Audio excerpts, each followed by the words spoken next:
Friends, ఇప్పుడే అందిన వార్త. సుప్రీంకోర్టు సంచలన తీర్పు. రాష్ట్ర ముఖ్యమంత్రి అంటూ లేటెస్ట్ అప్డేట్ అయితే రావడం జరిగిందండి. సో ఆ వివరాలు ఏంటనేది కూడా వీడియోలో తెలుసుకుందాం. వీడియోని చివరి వరకు చూడండి, అర్థమవుతుంది. మొదటిసారి ఛానల్ వస్తే తప్పకుండా సబ్స్క్రైబ్ చేసుకొని చూస్తున్నారు కదా, లైక్ చేయడం మర్చిపోతున్నారు అనమాట. వెంటనే లైక్ చేయండి. వీడియోలోకి అయితే వెళ్ళిపోదామండి. కోట్ల కాంట్రాక్టుల చుట్టాలకు కట్టబెట్టాడు ఇక ముఖ్యమంత్రి. ఎందుకంటే అది అధికార దుర్వినియోగానికి పాల్పడుతూ అవినీతి పాల్పడమే ఆరోపణలు వచ్చాయి. దీంతో రంగంలోకి సుప్రీంకోర్టు అంటే దిగిందనమాట. ఏం జరుగుతుందంటే, నిబంధనలకు విరుద్ధంగా తన కుటుంబ సభ్యులు, బంధువులకు చెందిన సంస్థలకు భారీగా ప్రభుత్వ కాంట్రాక్టులు కట్టబెట్టారనే ఆరోపణలపైన సుప్రీంకోర్టు సోమవారం కీలక తీర్పు అయితే ఇచ్చింది. అరుణాచల్ ప్రదేశ్ ముఖ్యమంత్రి పేమా ఖాండు చుట్టూ అవినీతి ఉచ్చుబిగిస్తుంది. వ్యవహారంలో తక్షణమే ప్రాథమిక విచారణ చేపట్టాలని central bureau of investigation CBI ధర్మాసనం అయితే ఆదేశించింది.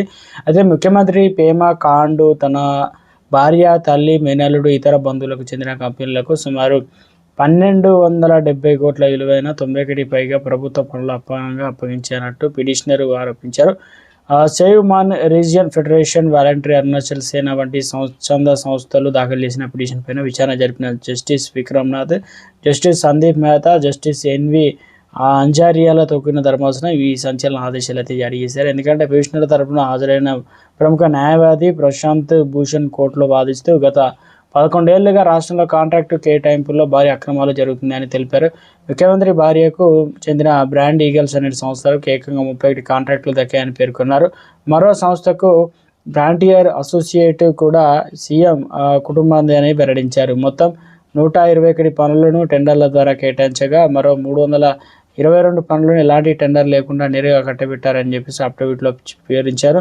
రాష్ట్రంలోని మొత్తం కాంట్రాక్టులో 3% కేవలం కుటుంబాలకే దక్కడం విశేషం. ఇక 2015 నుంచి 2025 మధ్య కాలంలో జరిగిన కాంట్రాక్టులన్నీ సిబిఐ క్షుణ్ణంగా పరిశీలించాలని, పనులకు ఎవరికి ఇచ్చారు, నిధులు చెల్లింపులు ఎలా జరిగిందన్న అంశంపైన 16 వారాల్లో స్టేటస్ రిపోర్ట్ను అయితే సమర్పించాలి. రాష్ట్ర ప్రభుత్వం వారం రోజుల్లోగా ఈ ఉత్తర్వులను అయితే అమలు చేయాలి. దర్యాప్తునకు అవసరమైనటువంటి అన్ని రికార్డులను సిబిఐకి అందజేయాలన్నమాట. ఈ కేసులో స్వతంత్ర దర్యాప్తుకు అవసరమా లేదా అన్నది కూడా సిబిఐ నివేదిక ఆధారంగా కోర్టు తదుపరి నిర్ణయం తీసుకున్నదన్నమాట.